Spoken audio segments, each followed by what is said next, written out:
Hello and welcome to Sons of Ours podcast. My name is Tony Davis and I'm in the studio with... Jacob Machado, of course. Of course. We haven't been doing any cross podcasts with other guys, so Not at all. Got to keep the teams together. Well, if we're being honest, Jacob, you and I haven't really been doing any podcasts at all. No, we put a lot of work in the last 4 weeks on the podcast, I think. Yeah, exactly. No, it's good. We're back in the semester, back in the swing of things.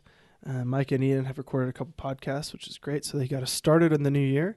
And now Jacob and I are kind of back in the studio and getting ready to...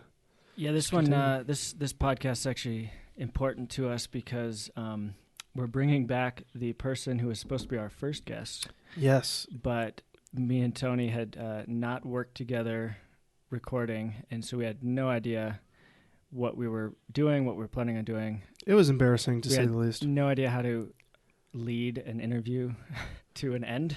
No, it was Which bad. Some listeners are probably now like, they still don't know how to do that. You guys suck. But so we've got the original first guest is now like our 9th or 10th guest. Yeah, but, which I'm actually excited about because I feel like we did a disservice to his story. We did a disservice. It was over the summer. We were distracted. And now I think it's like a fine wine. It just got better with time. Kind of like my test scores. They just get better with time. And so I'm really excited to have him back. And though I don't listen to the podcast that Ian and Micah record, I hear they recorded Julius and Father John Nepple. I have heard that. And I know that because Ian has told us we broke some kind of record for individual daily listening. He was super jazzed. Props to Ian and Micah for that. And I think props to Catholic Stuff probably. Yeah. I don't know if they talked about this in the previous 2 podcasts, but if you are one of those listeners who jumped on board from the Catholic Stuff shout out, first, we're sorry that we're not better. And second, thank you for listening. And third, we don't plan to get better. And fourth, if you want to find the good ones, go find Jimmy Jimenez's first podcast, find Tony Davis's first podcast. John Stang's got a really good one. He does. And I don't know, any other suggestions?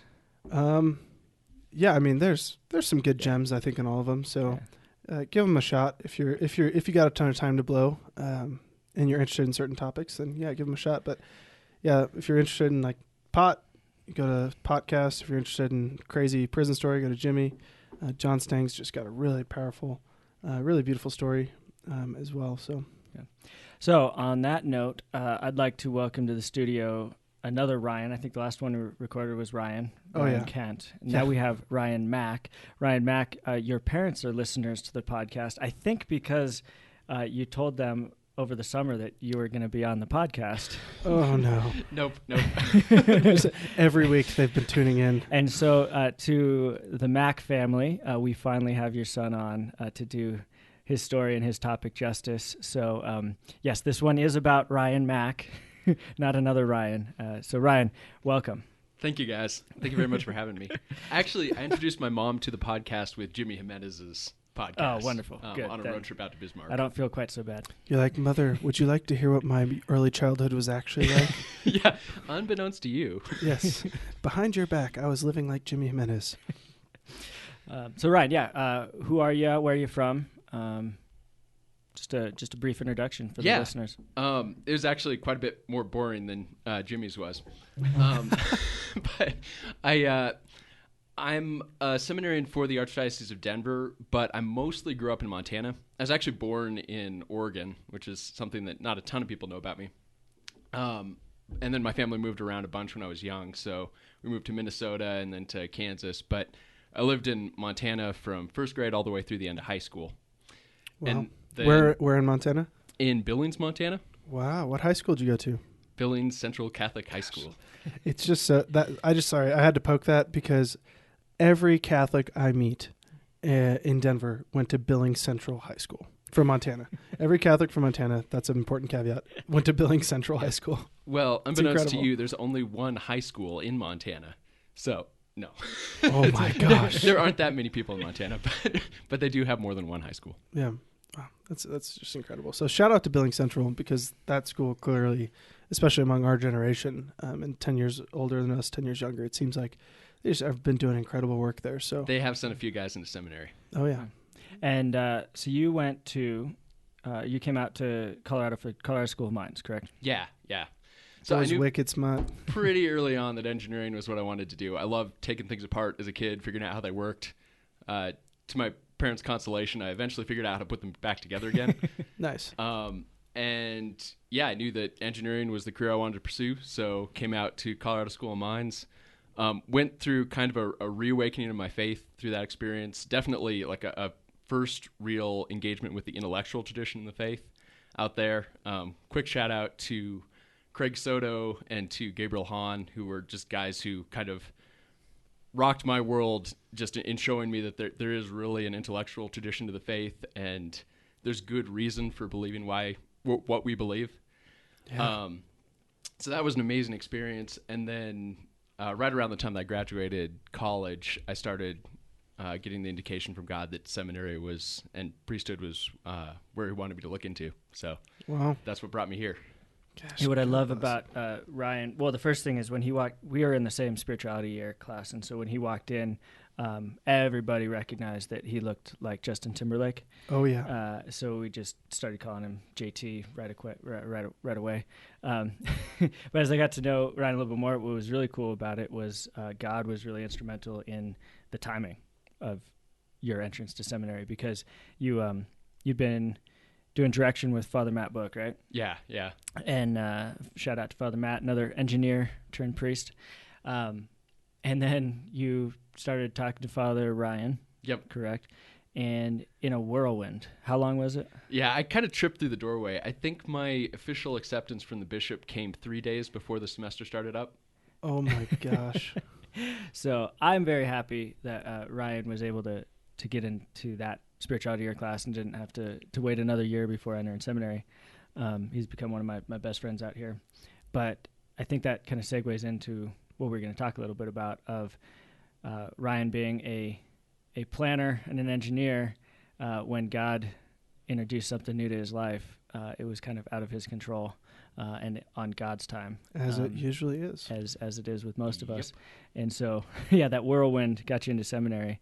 But what are we here to talk about? Yeah.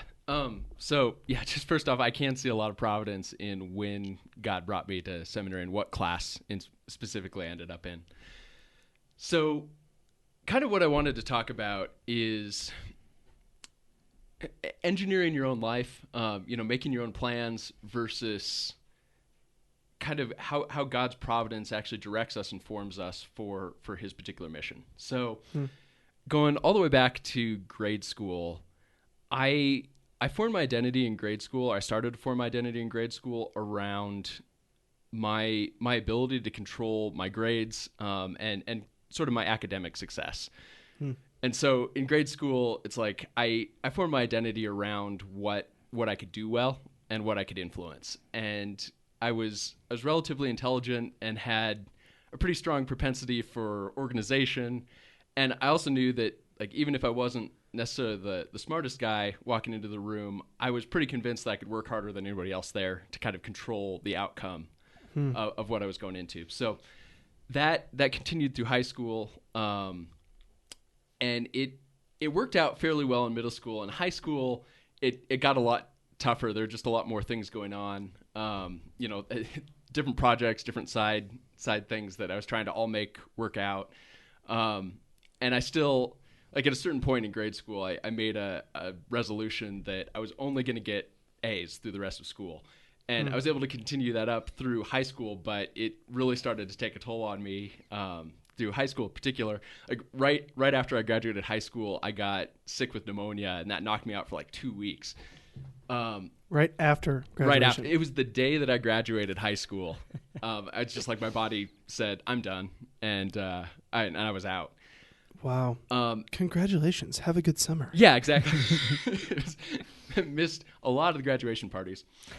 And then I got into mines from there. And did you also just trip into acceptance into mines as well, or was that kind of a... Kind of. One consistent theme in both high school and college was that I would like hyper focus on academics and kind of let other things kind of move to the side. So I actually got really lucky with Minds because they mass mail out these short form applications to guys that are kind of towards the top of their class in high school. And so I got one of those, and it didn't require an essay. So I was able to finish it off in like 30 minutes and send that in. So yeah, Jacob and I also got one of those. Yep, didn't have to absolutely. I just got invited to apply to schools. Maybe you were better off for it. So I was looking at a college that was in state. I was looking at Mines, and then I was also looking at University of Portland, which was my mom's alma mater. But I didn't. I honestly did not do as much college searching as I should have at that point, and just kind of a good college happened to kind of fall into my lap via Minds. Came down on a college visit, absolutely fell in love with the school, with the engineering program there, with the fact that it's right in the mountains. I love to ski, and that was a huge grace for me in college too, because that was kind of the way that I escaped Minds. Well, it certainly wasn't by dating girls, so no. Colorado School of Mines. Yeah. When I started up there, the ratio was 3 men to 1 woman at that school, and now I'm in seminary where it's even more. For all of you who don't know, that's just kind of it's not even an inside joke. That is the public joke about School of Mines, Colorado School of Mines, is that it's all dudes and no girls, and the girls that are there's so many guys that they just are like, stay away from me. And so that it's just the fun joke. But it's funny because I've actually met a lot more women recently that are going to School of Mines, and they're loving it. And even in the Catholic community, they're just like changing everything in a great way. Like it's really cool to see over the years, especially just since I've been in seminary, like how the Catholic community has formed at the Colorado School of Mines through Focus, through whatever it is. Down there. And yeah, these men and women are just like transforming that campus. Yeah. Which is really cool. That Catholic community had a profound impact on me while I was down there. It's where I am right now is due a lot to guys that I met through that program. Yeah, I know. Sure. Like still to this day, you get together with your best friends from Mines, and now their wives, and their wives are pregnant at the same time and having kids, and you're still going over and spending time with them, and that relationship, those kind of friends becoming family modes are kind of, I think, one of the things that made Colorado home for you. And it's really cool to see you still invested, that this community that gave you so much, that you also gave so much to, is still kind of paramount in importance to you, despite the fact that you're in seminary and they're learning how to live their married life. And and that's something that I couldn't really set up either. That's something that kind of just like fell out in front of me again, something that I can see divine providence working through. But also getting back to that point, it's like it's something that I couldn't have created for myself. And so God started to strip away a lot of the things that I'd put my identity in particular in senior year. There were a bunch of things that kind of just fell apart at that point that I'd been trying to build up my identity on. Your body. Yeah, exactly. Yeah. Physically. Could no longer compete on the Olympic level. No. No, the reason why I kind of built up my identity on academics was that building up my identity on sports was not an option. Yeah. So, in addition to looking like Justin Timberlake, he's also chiseled like a Greek god. So that just all hit the fan whenever. Best part about podcasts is they have to believe us. Yeah. We're not posting any pictures. No, I'm actually 300 pounds. No. 300 pounds and looks like Porky or something. I don't know. Yeah. Anyway, sorry. We're going to let you keep going. No worries. No, keep the compliments coming. So that process of stripping away kind of the academic identity happened throughout the course of Mines. One of the just the side effects of going to that school is that you've got thousands of kids who were top of their class in high school and then all come together to the same college, and just the nature of the game is you can't all still be top of your class. And so it's pretty common there, and something that I went through myself, you just kind of go through a bit of an existential crisis of like, who I am is built up on what I know, what I can think, how I understand the world around me, and through the fact that like I understand it better than the people that I'm around. And then all of a sudden it's like that's undermined. You're not the top of your class anymore. You're doing all right, but it's not that no longer defines you. And then it raises the question of like, okay, who am I? Which points out the fact that like it's not a good foundation in the first place. But it also opened it's a bit of a painful process, but it opened me up to the reality of like that identity needs to be based on something else. And I can't control my life to be the person that I want to be. Cause my whole plan was built on, this is the area of my life that I can control. And this is the way that I can form myself to be the person that I want to be. And then that starts to get stripped away, and it raises the question of like, okay, now I realize I'm not fully in control of my life anymore. And that, what now? Yeah. And here's the rub, especially in seminary formation, the directives from Mother Church for formation of priests is that we are to be kind of the first acting agent of our formation. So the first is God, always. It is God who forms us. It is God who leads our formation. But we need to be making this first kind of active step in our own formation. Formation isn't passive, it's active. Yeah. Right? But the rub is there's also God acting and us acting. And us receiving. And providence happening. And so that gets into this tension of like, am I going to become my own project? And how am I, each semester I've got, me personally, I've got a new plan of how I'm going to conquer the semester and become more studious or more prayerful or whatever it may be. And yet it has to be in relation to this receiving of God's inspiration, receiving that through prayer as well as through your formators, through your brothers. And so really this is an opportunity for us to bring Tony on, who is ahead of us in formation, to teach us how to do that, because me and Ryan are still figuring it out. That's really funny. I was actually just thinking that, like, so this is my 6th year of seminary, about to be ordained, which is crazy. And I was thinking, like, it seems like every year of seminary, I have come to this like existential crisis, like you're saying you had at Mines. And I'm just like Zoolander. I'm peering into the puddle and looking at myself like, who am I? And then all of a sudden, boom, I have figured it out. This is who Tony is going to be. And then for about a year, that kind of works in the seminary. Yep. You become that guy. And then it just all crashes again. Yeah. And then you do it again. Yeah. You peer into the puddle and who am I? And then boom, got it. Let's do it. And I was laughing, as I've been preparing for ordination, more and more thinking about my identity as a son of God and as a future priest. That's the only thing that actually changed, was once my identity stopped being in what I was doing, but actually who God has called me to be, and having that identity of I am just a beloved son of God who has been called on mission for the priesthood, and I have to every day just rely on the will of God to reveal not who I am, but what he wants me to do. Right. And that's when my life changed, is like university with God's will, of like, no, my identity is Tony Davis. I've got a ton of charisms. I've got a ton of personality traits. Like, that's who I am. Right. And my mission, like what God desires for me, where he wants me to be, that's where I need to be continually discerning, not who Tony Davis is. Like, over the years, I've come to know who I am, right? Yep. A beloved son of God. Yeah. And so I just think that's funny, because it's like your moment as a freshman in college. Yeah. It's like seminary, you can have that every year. Yeah. And then all of a sudden you just realize, like, oh. Yeah. Well, it's repetitive too. Yeah. It's like that happens to me in college, but then, that's still a process that I'm going through in seminary as well. And again, like you're saying, like every year I feel like I go through this in a, getting progressively deeper. Yeah. And progressively to a deeper level. And you don't even realize it, like, when it's happening. Yeah. The Lord is just, he's like the mime who's like silent, but he's just pulling on the rope, And we don't even realize he's just pulling us deeper and deeper and deeper into communion with him until, it sounds so simple, like, oh, beloved son of God. Yeah. Tagline for, new evangelization or whatever. But like, no, like that is our ultimate identity. Yeah.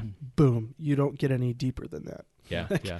And one of my biggest struggles, and also one of the biggest blessings of seminary, is kind of the repetition of schedule, the repetition of year to year, schedule to schedule, semester to semester, even day to day. It just kind of like repeats in a circle. And I have to remind myself of kind of the idea of monastic time, which is they're living in the heavenly time. the heavenly sphere. They're not as worried about the temporal passing of time because they're circling the liturgies. Yeah. And each time they pass the same liturgy, the morning prayer, daytime prayer, evening prayer, night prayer, the Mass, they do that every day, and we do that every day. But each day we should be circling a little bit deeper. It's like a screw going down into the board. It circles, and the same place passes the same, area, but it's deeper. Yeah. It's deeper. And it's hard sometimes because I want to see change right now. I don't want to see just, half a centimeter lower, but trusting. And it feels like you're right back where you were before. Again, it's like this is the way the liturgical calendar is set up, where it's like every year we go through the experience of Holy Week.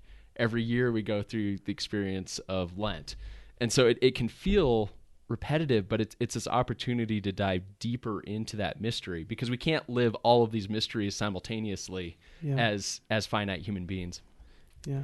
So that kind of brought me to the point where I was graduating senior year college, and this was the first time that the vocational call came up, and it was essentially Christ saying to me, "You've got this plan.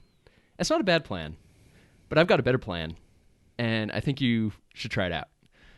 And so he revealed to me through the couple of years that I was working and kind of piecing through that discernment process, that the desires of my heart, what I wanted, what I was looking for in life, he was offering to me through the priesthood, and to move forward in that direction. So that's eventually what brought me to seminary. But it wasn't a process of me planning my whole life out and controlling the where I was when. It was honestly God inviting me into his plan and into what he desired for my life in that.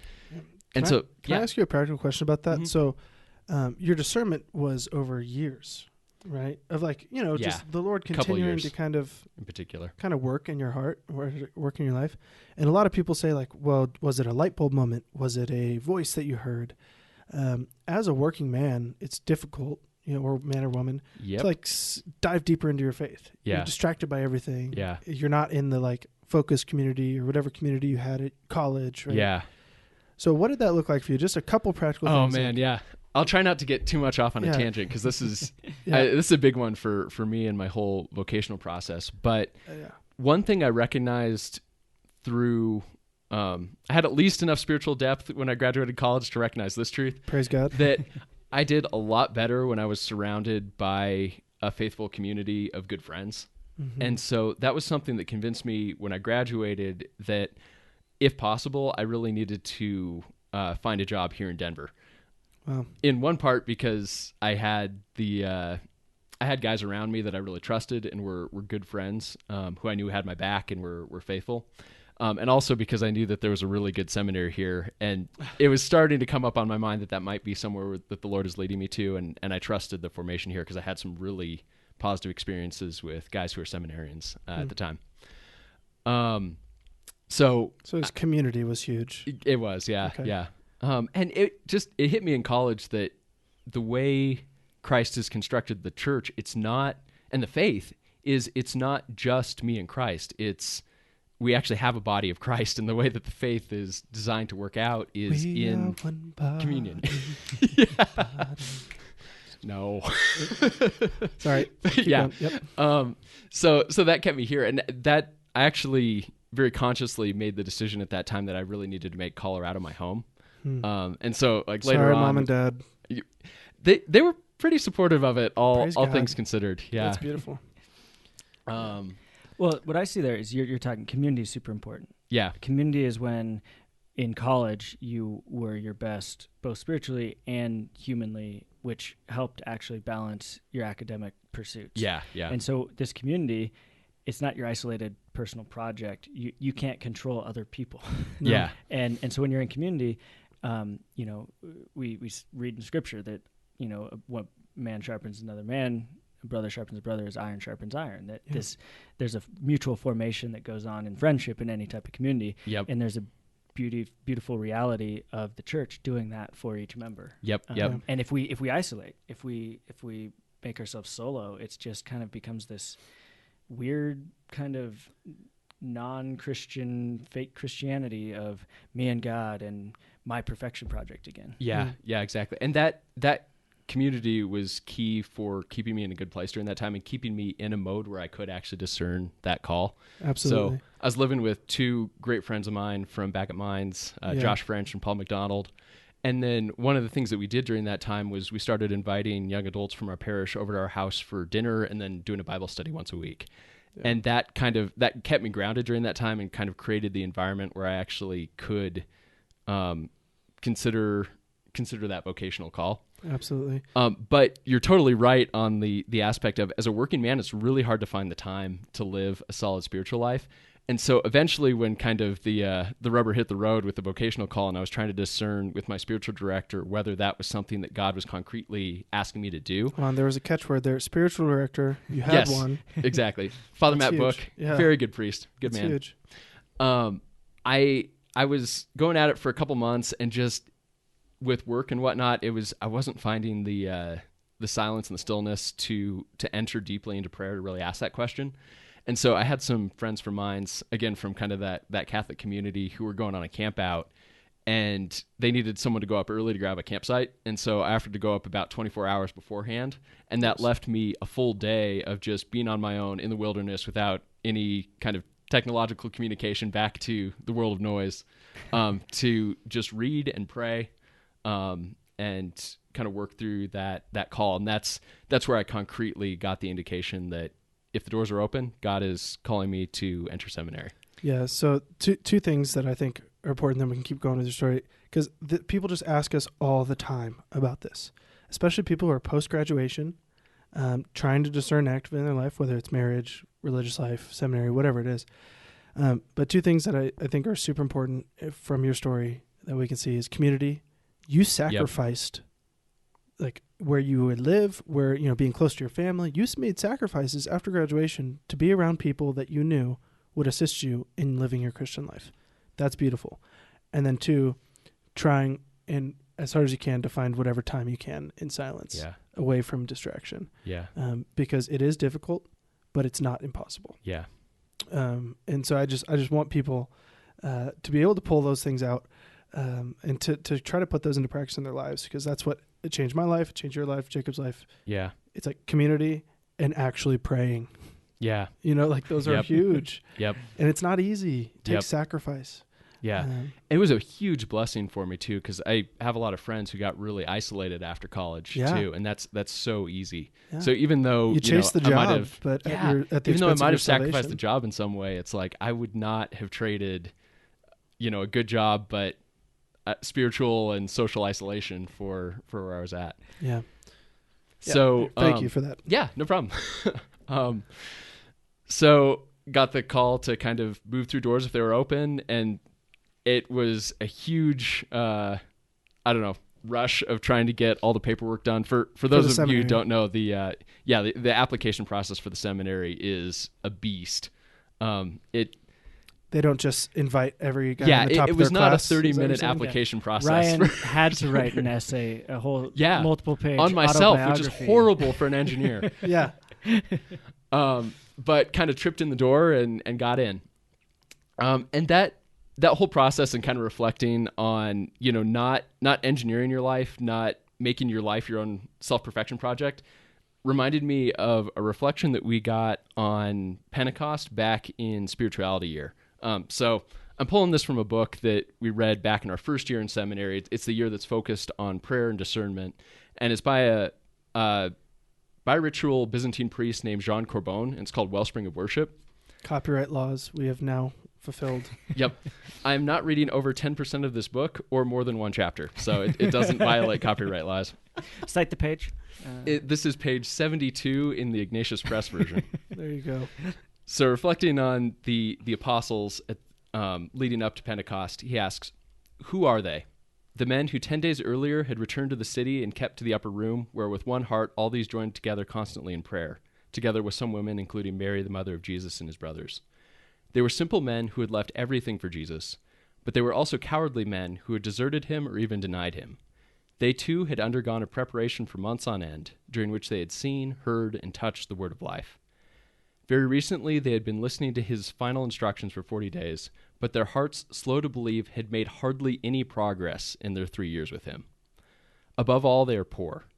Their energy of acceptance grows more intense during these 10 days. They dare to hope against hope. They wait as no man has ever waited before, for that which is possible to God alone. This kind of expansion of human hearts is the final preparation by the master of the impossible. Then suddenly, the Spirit of Jesus invades these men and women with his personal presence. They are no longer sinners, but theologians. They used to be disciples of Jesus. They now become apostles. Men sent like him by the same Spirit of the Father, who anointed the Word in his incarnation and Jesus in his resurrection. Henceforth, an extraordinary power will dwell permanently in these vessels of clay. Filled with the Spirit, they continue to be seemingly poor men, but in fact they've been transformed. The life of the Spirit has permeated their natures down to its ontological roots. They share in the divine nature. They have been truly divinized. Gives me great consolation because me and Ryan are in our third year. So after 3 years. And you've seen hardly any progress? No progress. Zero. No, but that's exactly it. That's what I love about that passage is that, I like to think that in the experience of the apostles walking with Jesus, this is the first seminary. This is the perfect seminary. They have Christ as their formator. Yeah. But you get to the end of those 3 years and they've made hardly any progress. Mm-hmm. And the other bit that I love about that passage is that it points out that what actually happens, who these men are, is that they are poor men.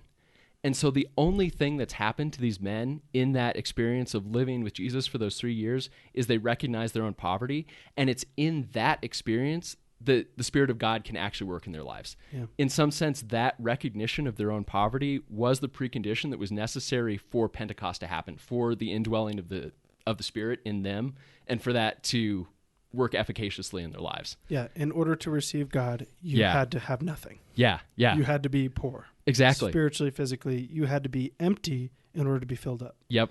And in my own life, that's the process of, I was building up my identity on what I could do, on what I could control, the report card at the end of the day.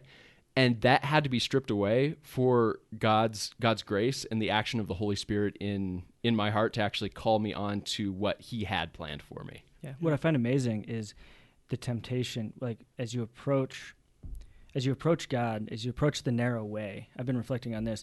As you approach the narrow way, as you have a heart that desires union with God, the game Satan plays with you is he wants to walk you as close to that as possible and then get you on the wide and narrow way, because he knows he's not just going to distract you immediately. You're looking at the road, so he's going to pretend to be taking you to it, and then divert you. Yeah. And so I look at, we need to be simple and poor and empty to be filled with God.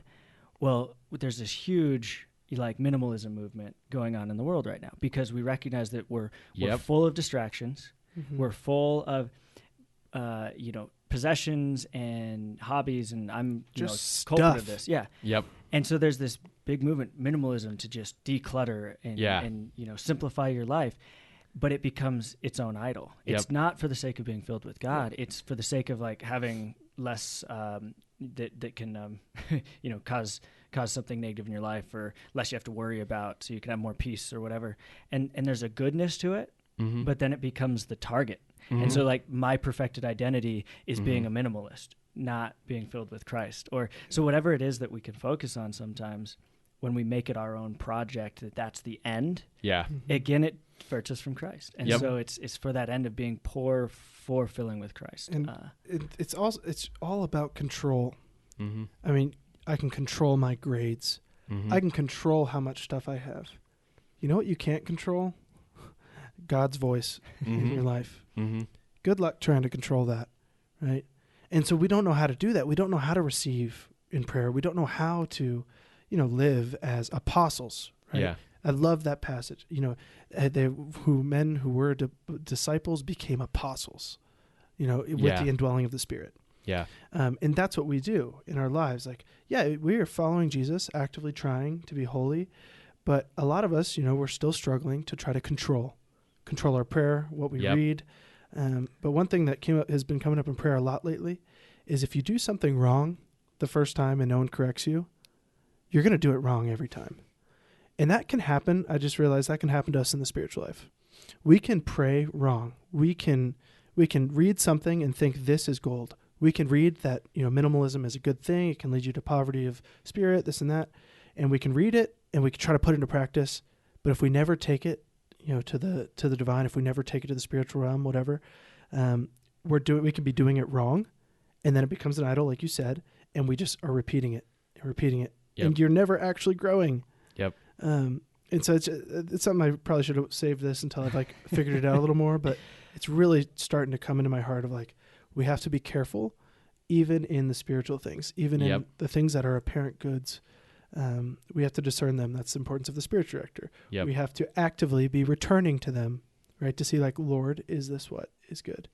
And the disciples, at one time Peter tells Jesus, depart from me, I'm a sinful man. I'm not worthy to be with you. So there's this just go. I can't, I'm not good enough mentality. I can't even right now. But then there's also the, the rich young man who's follows the law. He's good, but he doesn't want to get rid of his own control. I've done it all, Lord. Yeah, he's done it. What else do I need to do? And Jesus says, come and be with me. And he's like, well, I'm not in control of that. Yeah. Even though that's what will make him happy, he's sad about it because he can't be in control of it. And he knows, he walks away to be in control knowing that won't actually satisfy him because he's done it all. And he walks away sad. And so these are kind of the two negative responses. Is you can just say, okay, Lord, it's too hard. No. Or, I've done it all. I still need to be in control. I want to make myself holy. Yeah. What do I need to do? Yeah. So as you guys are doing, it's this applies to seminary as well. And Jacob, you were just talking about the devil's temptation and how, he is content to let you walk along the straight and narrow way and then just divert you a little bit. And that if you've got two parallel lines and you change the angle of one of those lines just a little bit, eventually it's still going to end up infinitely far away from the other line so long as you keep following that. And it looks like the straight and narrow way. That is a wonderful analogy and also the most engineering analogy that has ever been on the show. I figured it was apropos. No, that's wonderful. If you have gears in one of the... 1 degree of separation over the course of your life, you're not on the narrow way anymore. We'll end up infinitely far away. Yeah. Yep.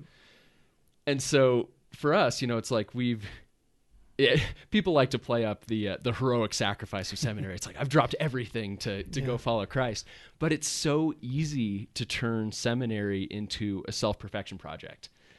It's we are legitimately trying to grow in virtue, trying to be good men, but that can so easily turn into what do I want for my life? What do I view as perfection? What is the perfect me according to me? And that may not be the same goal that God is leading you to. And that's the challenge now, is trying to figure out, okay, I need to have that same abandonment, that same trust.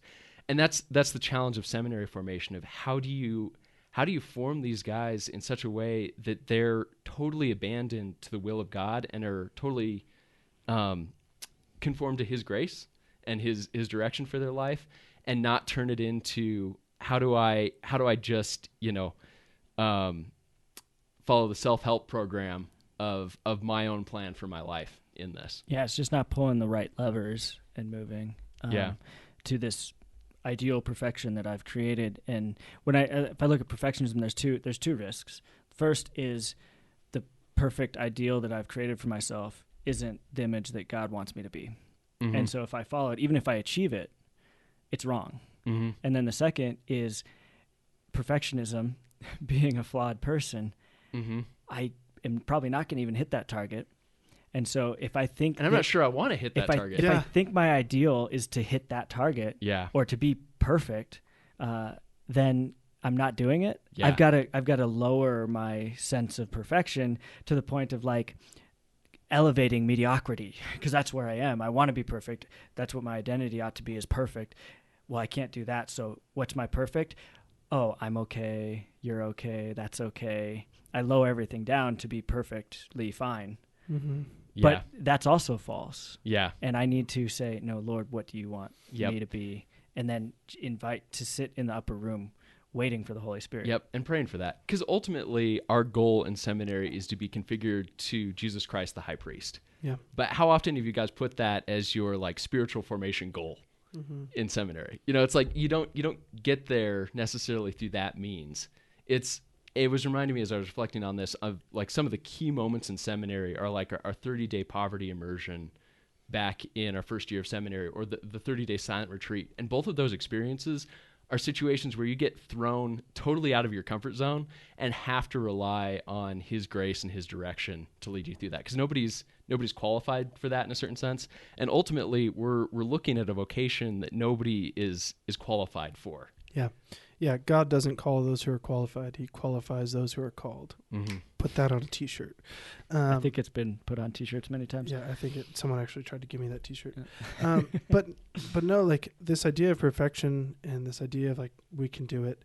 And, you even said it, like in seminary, we're trying to be, unified to Christ the high priest. But within Christ the high priest is Christ the servant. Within Christ the servant, is Christ the good shepherd. It's like we have all of these images of Christ, and ultimately it's the Sacred Heart, right? Ultimately, we are pursuing a heart that is perfect, a heart that poured out everything, blood and water, for the salvation of the world. We're pursuing ultimately a relationship with the Sacred Heart of Jesus, and that can manifest itself in various ways because we are all so unique. So some guys are going to naturally tend to Christ the servant. Some guys will go to Christ high priest. Some guys will go to Christ the good shepherd. And so I think there's even within this idea that you're saying, we have to be careful. Because once again, it's like, well, as Christ the high priest, the liturgy will be everything. And I will perfect the liturgy when I am a priest. It will be the most, they can just really go to it. And then charity disappeared. I've seen it. I'm not saying that liturgy is bad. I'm, kind of obsessed with it. I love it. Yeah, this could go anyway. I mean, you fixate on one thing that you may or may, and oftentimes what you fixate on is what you're being called to engage with. But when you make it your project, not God's, it all of a sudden becomes nefarious. Mm-hmm. Yeah, and it is so easy because our, just like when we're in high school and we're obsessed with our grades or obsessed with whatever. We are human, and we just desire to control so much that we'll control good things. Mm-hmm. We'll control the little things. And just like you said, 1 degree off. See you later. Yeah. Right? Seminary is literally just a project of surrendering. Mm-hmm. And this is why Mary and Christ and their fiats have to be the model of how we do it, because they're totally configured to the will of the Father, but in a way that's not a quietism.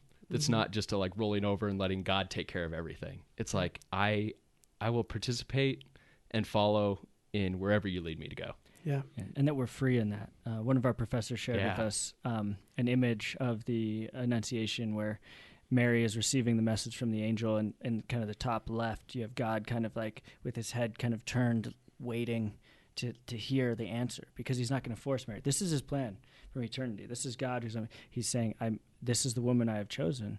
She freely must accept it. And there's this beautiful receptivity of the mission, and that's an active action of receptivity without your own control, and then following is an active action. That's beautiful. And that's how we follow, because otherwise you can just sit in your room and wait. God, why aren't you acting? God, change me. God, make me. And it's like, he will, but you're not just completely passive. Yeah. And that's the divine mystery there. Yeah. And this is why for, us in the seminary, spiritual direction is so huge. And for Ryan before seminary, spiritual direction was huge, because a lot of times we think like we can just get stuck in the reception. Like, oh, I'm just waiting, for the Lord to speak. Or, I hear him saying this, I hear him saying this. I'm giving my life, I'm doing really good things, right? I'm, surrendering everything in my parish, but life is crazy, life is hard, right? So the importance of the spiritual director, I don't say this because it's like priests need, more power over your life, but it's like, no, like it doesn't have to be a priest, but you need help in the spiritual life, so that you are able to surrender your life and not get stuck there. Because the Lord Ryan used an image that I love. The Lord is always opening doors in your life, right? And you just have to trip through them. But a lot of times we need help. It's a good summary of my life. We can see, if we're living the spiritual life, we can get stuck in this kind of method of discernment, whatever state of life you're in, and we can see doors that are apparently open. And sometimes we need help from people to be like, well, I think actually the Lord's leading you down this door. And these doors, they may look open, but I don't think they actually are. And that's where the active participation comes in, where you have to actively, okay, fine, I'm going to give this door a shot. And if it's the wrong door, don't worry, the Lord will kick you right back out. It's okay. Or it's a hallway to the right door. Yeah. Or it's that's an even better image. Yeah, it's a hallway to the right door. And so, like, it's not a bad thing to be surrendering. Like you said, that is an active act. Mm-hmm. So, any closing words for us, Ryan? No, that was beautiful. Good. It's good stuff. I have decided that on your ordination card, God willing, I'm going to have a picture of you tripping through a door with like engineering and math books flying away. And you're falling towards like the Roman missile or something. Yeah. The only book that's actually still in his hand is Scripture. Yeah. Scripture. I kind of want the quote to be Chesterton's, anything worth doing is worth doing poorly. Yeah. Good. Well, thank you again for joining us for the Sons of Ours podcast. And we hope to, me and Tony hope to get going a little more consistently again through the semester. Once again, we appreciate all feedback.